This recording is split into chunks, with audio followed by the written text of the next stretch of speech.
빌립보서 2장 계속해서 19절부터 보도록 하겠습니다. 오늘 제목은 예수의 일을 구하는 자, 예수의 일을 구하는 자라는 제목으로 함께 말씀 전합니다. 내가 디모데를 속히 너희에게 보내기를 주 안에서 바람은 너희의 사정을 알므로 안위를 받으려 함이니 라고 했습니다. 바울이 빌립보 교회의 사정을 알고 빌립보 교회의 문제 해결을 위해서 두 사람을 보냅니다. 한 사람은 디모데, 그 이후에 나오는 사람은 에바브로디도. 자, 바울이 보내는 두 사람의 특징이 뭐냐? 이 두 사람의 특징은 예수의 일을 구하는 자이다라는 거예요. 예수님의 일을 구하는 자. 다른 말로 하면 하나님의 일을 생각하는 자. 베드로가 예수님께 꾸지람을 받을 때 뭐라고 지적을 받았냐면 너가 하나님의 일을 생각하지 않고 사람의 일을 생각하는도다 그랬어요. 그런데 많은 사람들이 하나님의 일을 생각하지 않고 오늘 본문에 나오는 것처럼 자기 일을 생각하고 사람의 일을 생각한다는 거예요. 즉 예수님의 일의 반대가 되는 것이 뭐냐? 자기의 일이다. 또는 사람의 일이다. 많은 사람들이 요 안에서 생각합니다. 자기의 일, 사람의 일. 그렇기 때문에 이런 사람은 오늘 본문의 내용대로라면 하나님께 쓰임받을 수 없다. 이게 결론이에요. 자기의 일, 사람의 일을 생각하는 사람은 하나님께 쓰임받을 수 없다. 우리는 능력에 따라서 하나님께 쓰임받을 수 있다고 생각합니다. 근데 오늘 본문은 그렇게 말하지 않아요. 능력이 아니라는 거예요.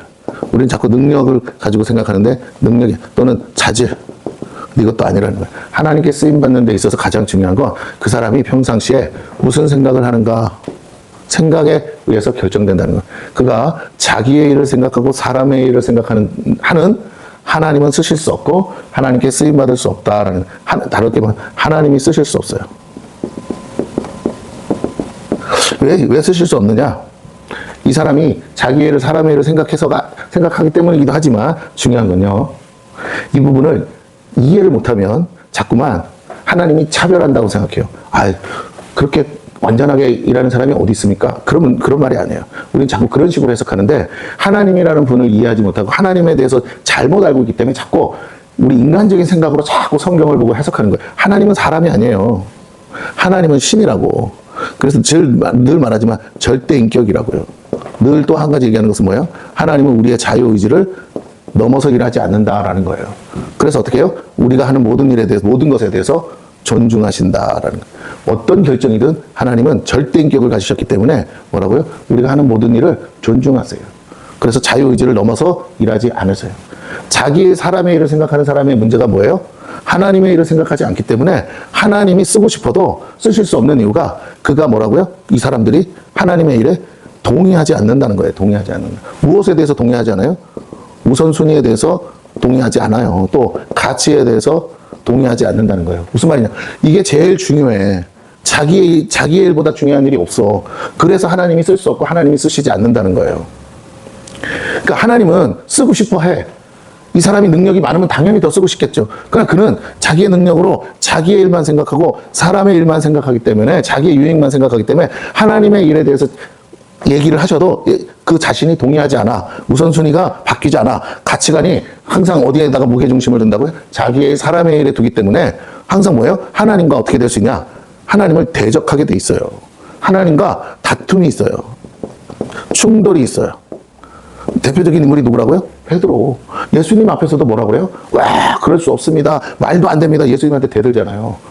예수님이 꾸짖잖아요. 마귀한테 꾸짖듯이 사탄아 뒤로 물러가라. 너가 어찌 하나님의 일을 생각하지 않고 사람의 일을 생각하느냐. 자, 중요합니다. 예수님이 꾸짖을 수는 있어요. 그러나 쓰임받고 안 받고의 문제는 전혀 다르다. 베드로가 언제 쓰임받느냐라는 건데 베드로가 자기의 일, 사람의 일에 대해서 완전히 박살이 났을 때 어떻게 자기의 사람의 일을 생각해서 어떻게 됐습니까? 실패했죠. 베드로의 인생에 최대의 실패를 했어요. 자존심이 무너지는 건 일도 아니에요. 그는 있을 수 없는 죄를 지었고 말도 안 되는 죄, 자기 인생, 자기의 모든 걸 걸고 그런 자기가 모든 제자들 앞에서 그 누구보다도 예수님을 사랑하고 그 누구보다도 자기는 절대로 예수님을 부정하지 않겠다, 부인하지 않겠다 했음에도 불구하고 하루가 못 가서 그는 뭐라고요? 예수님 앞에서 예수님을 닭이 울기 전에 3번이나 부인했어요. 그리고 가서 울었다 그러죠. 그렇기 때문에 베드로는 자기 사람의 일을 생각하는 게 안 바뀌었어요. 그래서 언제나 이게 자기의 가치관이고 우선순위고 그리고 뭐라고요? 하나님의 얘기를 예수님이 내가 십자가에 달려 죽어야 되는 게 하나님의 뜻이야 해도 동의하지 않는 거예요. 그건 있을 수 없는 일이다. 예수님이 하나님의 목적을 가지고 뜻을 사명을 가지고 왔다고 해도 그는 그것마저도 자기 마음에 맞아야 돼. 자기한테 맞춰야 돼. 근데 이게 베드로만의 일이 아니라 베드로와 함께 있던 모든 제자들이 정도의 차이만 있을 뿐 다 베드로는 좀 더 다혈질이고 직선적이니까 이걸 누구보다 빨리 표현했을 뿐이지 다 속으로는 뭐라고요? 하나님의 일을 생각하지 않아. 자기의 사람의 일만 생각했어요. 자기의 일이라는 건 뭐라고요? 내게 무슨 유익이 있냐 이거겠죠. 그 다음에 사람의 일이라는 건 뭐예요? 이건 정말 사람들이 원하는 그 나름의 정의가 있잖아요. 거기에 맞는가라는 거. 예를 들면 가룟 유다가 예수님을 왜 배신했어요? 자기들이 원하고 사람들이 원했던 정의에 맞지 않는 거예요. 예수님이 십자가에 달려 죽는 건 있을 수 없는 거예요. 예수님은 뭐하러 오셨기 때문에 이스라엘을 해방하러 오셨다고 생각한 거예요. 그는 해방이고 혁명가가 돼야 되는데 가룟 유다의 기대치에 안 맞는 거예요. 왜? 가룟 유다는 열심당원이었으니까. 그래서 늘 제가 얘기하잖아요. 교회 안에서 정치가 들어오면 이 열심당원들이 활동하다고. 지금 한국 교회 문제가 뭐예요? 이 열심당원들이 자기들이 생각하는 이상과 자기들이 생각하는 정의를 가지고 교회에서 신앙을 빌미로 크리스찬들을 선동하기 때문에 문제가 되는 거예요. 뭐 그렇다면 반대편의 사람들은 아니냐? 똑같아. 그들은 더하면 되지 덜 하진 않아. 근데 그들은 주로 대상이 어디였어요? 종교인들도 마찬가지지만 그들은 이제 주로 우리가 잘 아는 것처럼 천주교를 대상으로 많이 했죠. 천주교. 그리고 또 사이비, 무당 이런 사람들 또 이런 여러 가지 종교 계통에 있는 이상한 데를 다 섭렵을 했죠. 개신교들은 안 받아주니까 이 가치관이 다르니까 그러다 보니까 개신교 아닌 다른 곳을 다 섭렵하고 포섭하고 막 그랬다는 것을 우리가 이제 볼 수가 있어요. 그런데 그 반대로 개신교에서는 어떻게 해요? 반대급부로 또 자기들이 원하는 정치인들과 또 결탁하기 시작하죠. 교회 안에 이렇게 뭔가가 사람의 일이 들어오기 시작하면 안 돼. 그러면 그 사회 정의라는 이름으로 하나님을 우리의 정의 아래로 끌어내리는 거예요. 여러분 그렇게 하면 안 됩니다.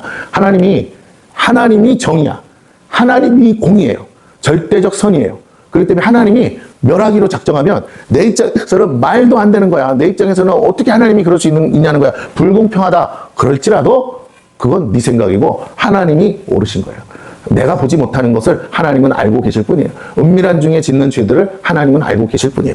당시에 멸망받기로 작정되어 있던 이스라엘 백성들에게 이스라엘 백성들이 어떤 죄를 졌는지에 대해서 일반 국민들이 볼 때는 몰라요. 먹고 살기도 바빠 죽겠는데. 그런데 그들의 지도자들, 그들의 종교 지도자들이 그 끊임없이 우상 숭배하고 우상을 끌어들이고 정치적인 이유든 종교적인 이유든 다 무엇을 위해서? 자기의 유익을 위해서. 왜? 하나님을 본 적이 없어. 본 적이 없는 것까지는 좋아. 그런데 뭐라고요? 하나님을 만난 적이 없어. 10년, 20년이 아니라 평생을 하나님을 믿는다고 제사장이 되고, 그 제사장 되고 싶어서 된 게 아니잖아. 레위인으로 태어나면 제사장이 되게 돼 있어. 그 제사장으로 그 일을 했는데도 종교인으로만 살았지, 하나님을 신앙적으로 만나본 체험, 개인적으로, 인격적으로 만나본 일이 없기 때문에 뭐라고? 하나님을 믿는다고 말하지만 하나님에 대해서 두려움이 없어요. 그 어떤 종교적인 활동상으로 세뇌가 돼서 그렇게 활동할 수 있어. 그러나 진짜로는 하나님을 안 믿어요. 지금의 이슬람, 무슬림들, 그들이 자기가 원하는 알라를 만난 적이 있다고요? 아니, 없다. 그 어느 누구도 신앙 고백에 있어서 무슬림은 그 자기들이 말하는 알라신을 인격적으로 만나본 적이 없어요. 코란에 적혀 있다니까 믿는 거지. 우리는 성경에 적혀 있으니까 믿는 게 아니라 성경에서 말하는 하나님을 우리가 뭐라고요? 인격적으로 만났기 때문에 성경이 진리인 거야. 성경이 진리라고 선포되었기 때문에 우리가 믿는 게 아니라니까요. 여러분 착각하면 안 돼요.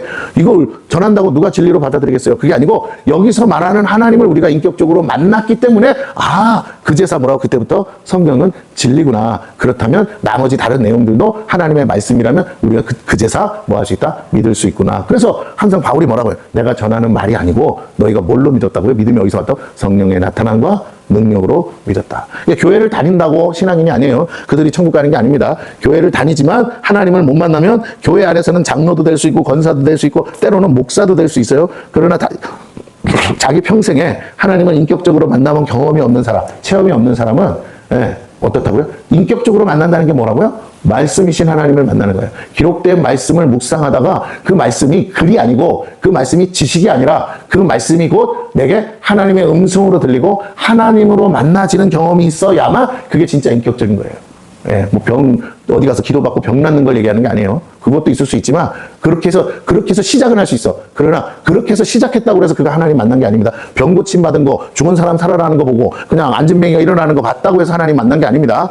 우리 착각하면 안 돼요. 그럼 병원 의사들은 신이게? 그러니까, 우리가 자꾸만 의도적으로 어떤 성령의 나타남과 체험이라는 게 있을 수는 있지만, 그것 자체로 믿은 게 아니라, 그것이 계기가 돼, 동기가 돼서, 하나님이라는 존재가 보이진 않지만, 실제 하시는구나. 저 사람이 나을 수 없는데 나았다는 거, 그 자리에서 고침받았다는 거, 지금 누가, 그를 위해서 손을 얹어 기도한 그 사람이 아니고, 그 사람을 통해서 일하시는 그가 전하는 하나님이 진짜로 계신가 보다. 그런데 그 하나님을 뭘로요? 복음으로. 그 당시도 뭐라고? 사도들이 가리키는 복음을 통해서 깨닫고, 그 다음에 뭐라고요? 그 하나님을 진짜 진리 안에서 만나야 돼요. 하나님의 약속을 가지고 기도했는데 그 약속대로 일하시는 하나님을 만나야 돼요. 그러니까 남이 전해주는 하나님이 아니라 처음엔 남이 전해주지만 그 하나님을 이제는 내가 직접 인격적으로 하나님을 불러. 그리고 하나님을 불렀을 때 응답하신 하나님을 만나. 그럴 때 진짜 우리가 뭐라고요? 하나님을 믿는다고 말하는 것이고, 그 사람은 그때부터 뭐 하느냐? 뭐 사람마다 정도의 차이가 있을 수 있어요. 믿음의 정도의 분량이 다르니까. 그러나 조금씩 어떻게 변화됩니까? 우리가 예수 믿고 난 다음에 내가 전에는 고민 없이 자기의 사람의 일을 생각하던 내가 어느 날부터인가 이게 하나님 뜻 맞나? 이게 하나님이 원하시는 거 맞나? 하면서 방향이 하나님의 쪽으로 방향이 바뀌는 거죠. 그래서 나중에는 퍼센테이지가 절대적으로 모든 일을 뭐라고? 하나님을 중심으로 하나님의 입장에서 생각하는 것을 우리가 배우는 거예요. 그 과정들이 우리가 소위 신앙생활을 한다라는 겁니다. 어린아이 같은 믿음일 때는 뭐라고요? 여전히 자기 중심적일 수밖에 없겠죠. 그래서 아직 어린아이가 걸음마 떼듯이 뒤뚱뒤뚱 하면서 중심도 못 잡고 자기의 사람의 일을 여전히 생각하면서도 하나님의 일을 생각하면서 가니까 양다리를 거치니까 어때요? 제대로 못 걷죠. 가랑이가 찢어질 수밖에 없죠. 근데 이제 그러면서 이렇게 체험하는 거죠. 뭐를? 실패를. 그러면서 어떻게 내 마음대로 내가 해봤지만 안 되네. 그러면서 슬슬 마음이 하나님 쪽으로 돌아서면서 하나님의 일을 생각하는 사람으로 바뀌어가는 거. 이게 뭐다? 이게 성화예요. 이게 변화야. 그 과정에서 우리가 뭐 합니까? 사람의 일을 생각하던 사람이 실패를 경험하고 나면 그 다음에 뭐 합니까? 회개하는 거죠. 회개가 뭐라고요? 무조건 잘못했습니다가 아니라 돌이키는 거. 여호와께로 돌아오라. 하나님의 일을 생각하는 사람, 예수님의 일을 구하는 자. 이게 뭐야? 기도잖아요. 기도. 내 기도의 내용이 바뀌는 거야. 이거 주세요, 저거 주세요가 아니라 하나님께 영광 돌리는 삶을 살기 싶습니다. 예수님을 닮고 싶습니다. 예수님이 하시는 일을 나도 하고 싶습니다. 내게 능력도 주시고 지혜도 주시되 하나님 마음에 합한 자로서 하나님의 일을 하는 사람으로 내가 살아가고 싶습니다. 그러면서 끊임없이 내가 원하는 그 일이 아니라 하나님이 무엇을 기뻐하시고 하나님이 원하시는 게 뭔지를 생각하는 사람이에요. 자, 그런데 오늘 바울이 소개한 이 에바브로디도와 디모데는 어떤 사람이냐? 자기의 일을 생각하지 않고 사람의 일을 생각하지 않고 뭐라고요? 하나님의 일을 생각하는 자였다라고요. 그러면서 바울이 뭐라고 그러냐면 디모데를 향해서 너희가 디모데의 연단을 알지 않느냐 그래요. 디모데는 어떤 사람이에요? 연단받은 사람이에요. 디모데는 어떤 사람이에요? 하나님이 연단을 통해서 만드신 자예요. 우리가 잘 알듯이 디모데는 뭐가 문제였어요? 건강에 문제가 있었어요. 약해. 몸이 약해. 그리고 어려. 그리고 우리 또 아는 게 뭐죠? 그가 다른 사람보다 어려요. 어려서. 그래서 다른 사람들에게 권위가 없죠. 권위가. 젊으니까, 어리니까. 그러니까 나이 많은 성도들을 다루기가 어렵죠. 건강도 비리비리하고 어떻게 외모로 봐도 볼품 없고 그리고 콜록콜록 뭐 아프고 자주 쓰러지고 약한 사람. 그 연단 속에서 디모데는 뭐 했다고요? 어차피 자기가 자기 힘으로 못 살아. 자기 스스로 쓸 수가 없는 사람이에요. 그래서 뭐라고요? 끊임없이 디모데는 누구를 생각하는 사람? 하나님의 일을 생각하는 사람이었다는 거예요. 하나님의 일을 생각하는 사람으로 연단, 다른 말로 삶으로 훈련된 자였다. 그럼 하나님은 누구를 쓰냐? 약한데요? 어린데요? 아니, 철저하게 뭐라고요? 하나님 입장에서 하나님을 위해서 생각하기 때문에 바울은 디모데를 보낼 수 있어요. 디모데를 빌립보 교회에다가 파송할 수 있는 거예요. 왜? 자기 마음대로 안 할 거니까. 오직 예수님의 뜻대로, 하나님의 뜻대로 행할 거니까. 바울이 원하는 게 그거거든.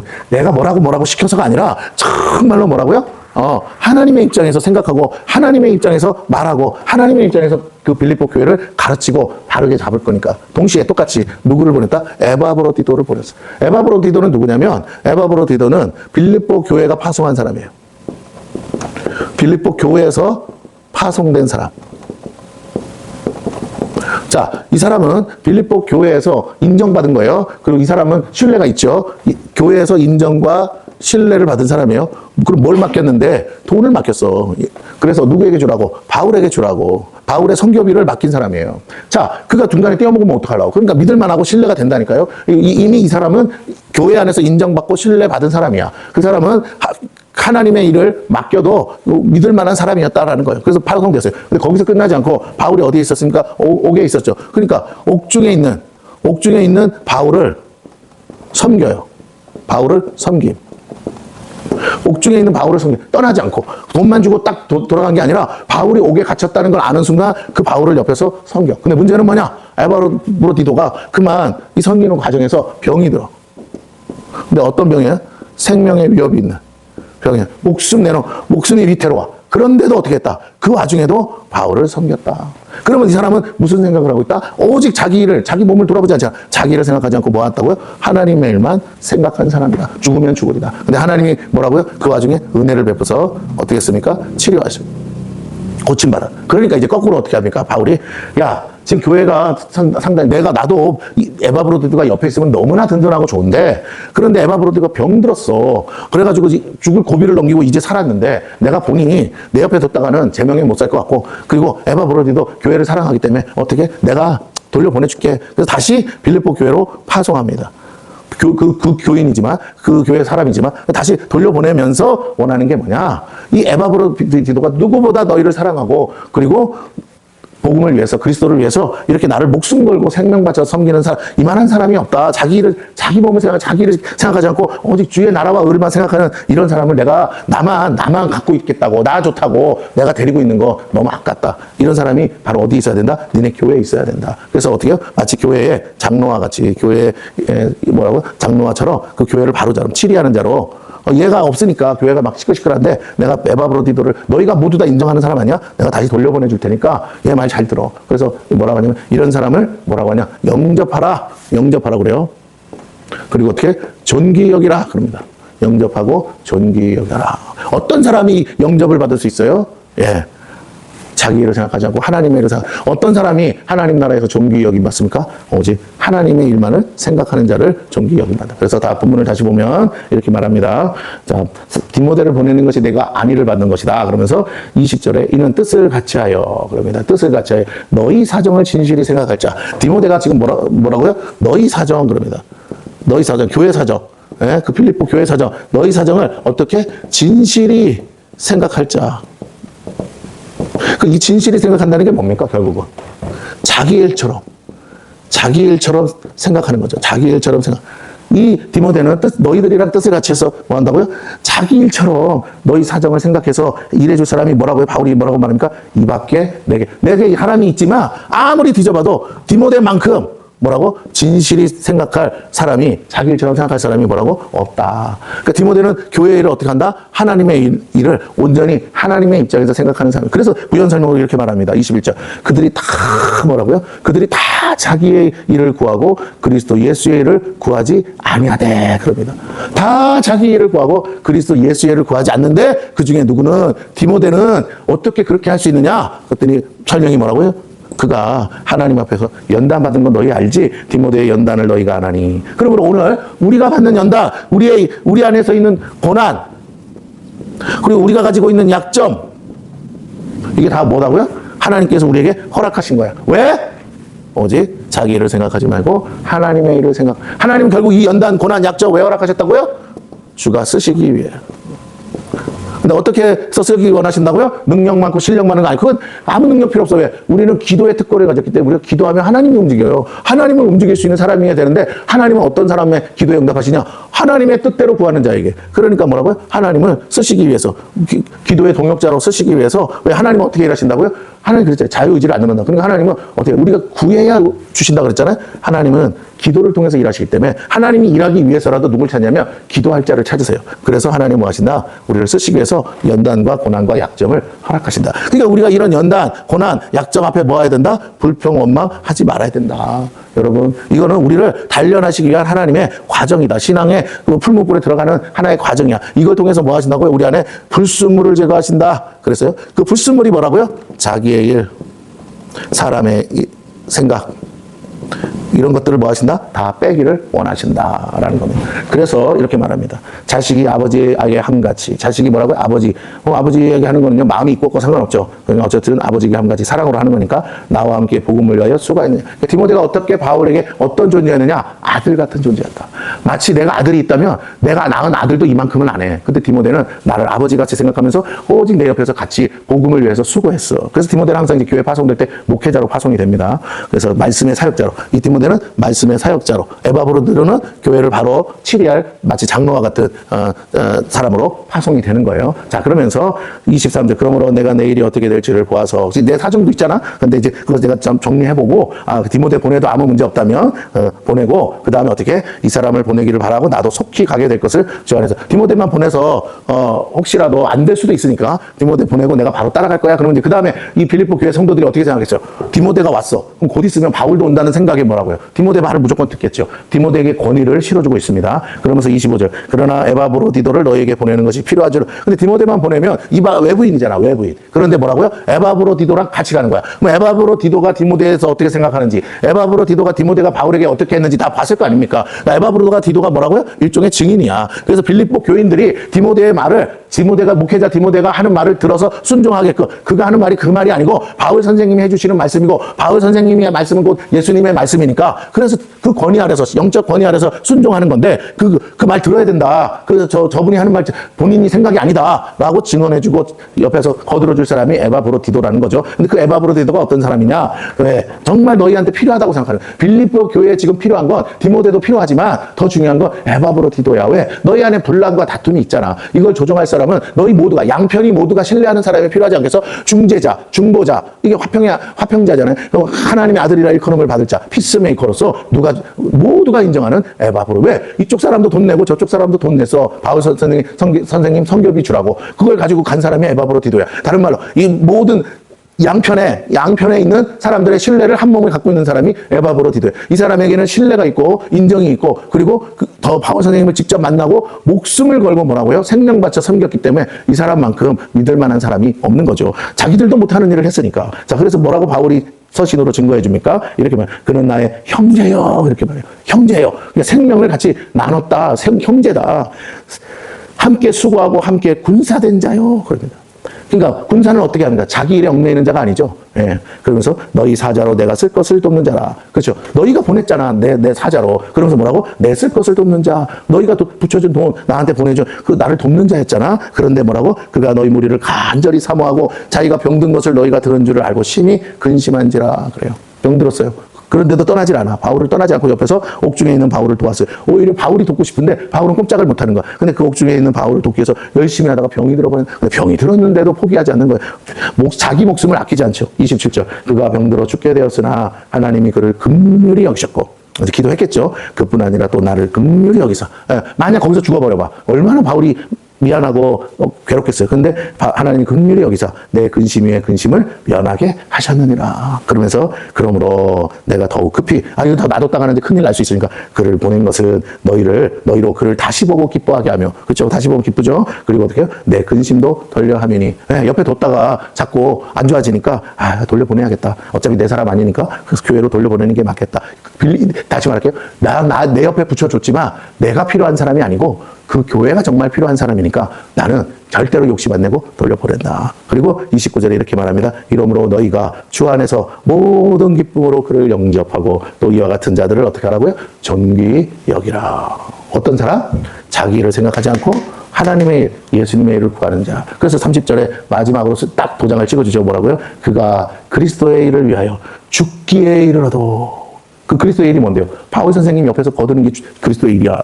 그가 받은 사명이니까. 이르러도 자기 목숨을 돌보지 아니한 것은 뭐하기 위해서? 나를 섬기는 너희가 그러라고 보냈잖아. 나를 섬기는 너희의 일에. 왜?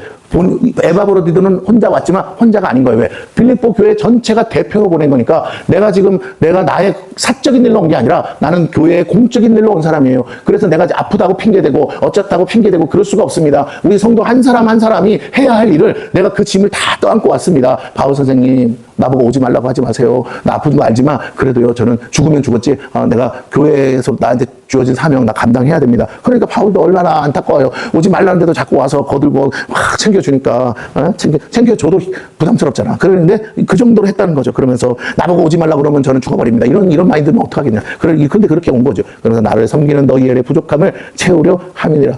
왜 아픈데도 쉬지도 않고 했느냐? 자기 일이라고 생각하냐. 교회 일이야. 내가 아프다는 핑계로 이렇게 쉬어버리면 성도들이 나한테 짊어준 사명 내가 감당 못해서 그래서 내가 나를 생각하다가 내 일을 돌아보다가 바울 선생님한테 안 좋은 일 생기면 그 책임을 내가 어떻게 해. 이게 공무를 맡은 사람의 마인드죠.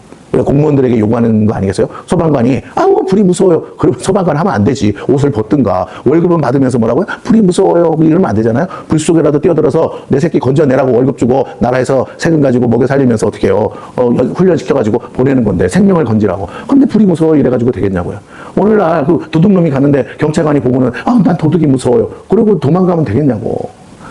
그런 거에 대해서 우리가 지탄하고 욕하는 거 아니겠어요? 마찬가지예요. 우리 크리스찬은 예수의 일을 구하는 자예요. 왜? 예수의 제자니까 하나님의 일을 생각하는 사람이에요. 그래서 주님이 뭐라고? 너희가 무엇을 막을까? 그런 거 염려하지 말라고. 너희는 이미 하나님께 택함 받아서 너희는 택해서 하고 싶은 일을 당장에 천국 데려가도 되는데 왜 안 들어갔냐면 하나님의 나라와 의를 위해 하나님의 일을 시키려고 불렀어. 그러니까 먹고 마시는 그런 걱정하지 말고 그런 거 있어야 될 줄 하나님이 다 아신다고. 그래 백합화도 먹이시고 입히시는 하나님을 뭘 그렇게 걱정이 많아. 그러면서 제발 너희가 하려는 그의 나라와 의를 생각해라.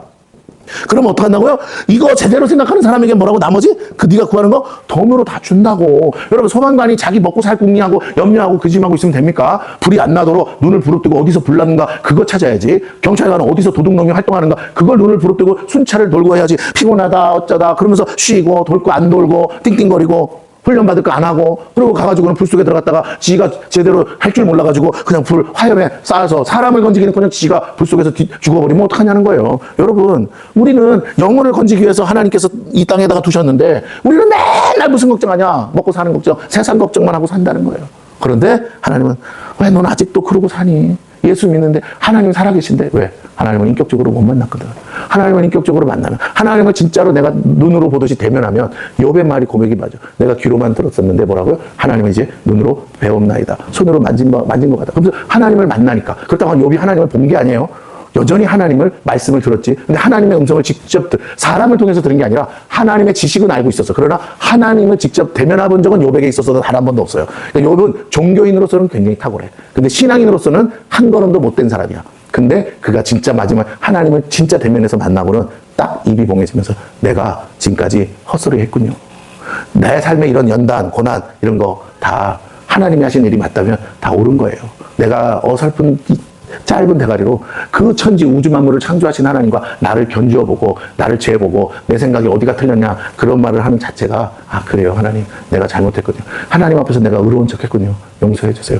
내가 의로움은 얼마나 의롭다고. 나는 지금 여전히 하나님의 은혜를 구하고 있고 하나님의 도움을 구하고 있는 주제에 그러면서 겸손해졌거든요. 똑같습니다. 우리가 정말로 해야 될 일은 내가 정말 지금 무슨 생각으로 앉아있느냐, 내가 무슨 생각으로 예수를 믿느냐, 내가 지금 어떻게 살려고 하느냐, 여전히 먹고 마시고 어떻게 하면 돈을 더 잘 벌어볼까 이 생각으로 내가 살고 있느냐, 나는 하나님의 일을 할 생각으로 지금 살고 있느냐라고 우리는 생각해야 돼. 생각의 전환이 일어나면 그때부터 삶이 풀려요. 삶이 풀리면 죽고 사는 건 문제가 안 돼. 그 죽는 거 뭐 그거 아무것도 아니야. 이해가 되십니까? 예, 유튜브에 보니까 최민수라는 사람이 이 사람들과 만나가지고 얘기하는 중에 이런 얘기를 하더라고요. 다른 사람 그 앞에 있는 한 그 연예인을 권면하면서 이런 얘기를 해요. 내가 어렸을 때 초등학교인가 하여튼 중학교 때 내가 병이 있었어. 죽을 것 같은 병인데 무슨 병이냐? 심장에 부정맥이 뭐 해가지고 문제가 있어서 나는 조금만 뛰어도 입술이 파래지면서 쓰러졌다. 자기도 몇 번을 쓰러졌대요. 의사 선생님이 하는 말이 너는 아무것도 못한다. 너는 참 안타깝지만 그냥 조심조심해서 사는 게 네가 할 수 있는 최선이다. 뭘 하려고도 하지 말고 아무것도 할 수 없다. 그랬대요. 진짜. 그래서 너무 괴롭고 어린 아이로서 감당할 수 없는 무게로 오니까 살고 싶은데 아무것도 못 한다니까.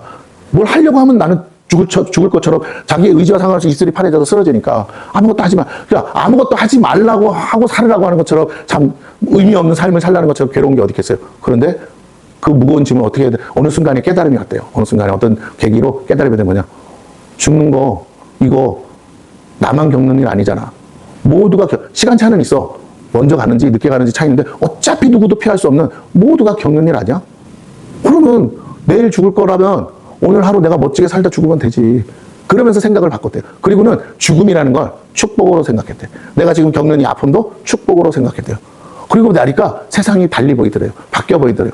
그러고 나서 이제 뭔가 그 마음의 변화가 일어난 다음에 아마 이제 병의 문제도 해결을 받은 거겠죠. 그러니까 지금 최민수라는 사람이 활동하고 있지 않겠습니까? 뭐 그렇게 해서 중리산이 그런 얘기 우리 들어본 적 없잖아요. 그러나 어렸을 때 그런 병을 앓았다는 걸 이제 자기 입으로 얘기해서 하는 거죠. 그러면서 낭망할 거 없다, 낙심할 거 없다. 설령 아무 변화가 없어도 그냥 오늘 하루를 살 수 있는 것으로 만족하고 내게 주어진 게 하루뿐이라면 하루를 뭐라고요? 정말 진심으로 정말 진실되게 살면 된다. 죽음을 받아들여라. 그랬더니 그걸 다 축복으로 생각했더니 너무 그래서 지금까지 이제 내가 살아있다. 그런 얘기를 하는 걸 얘기하면서 위로를 하더라고요. 권면을 하고. 예.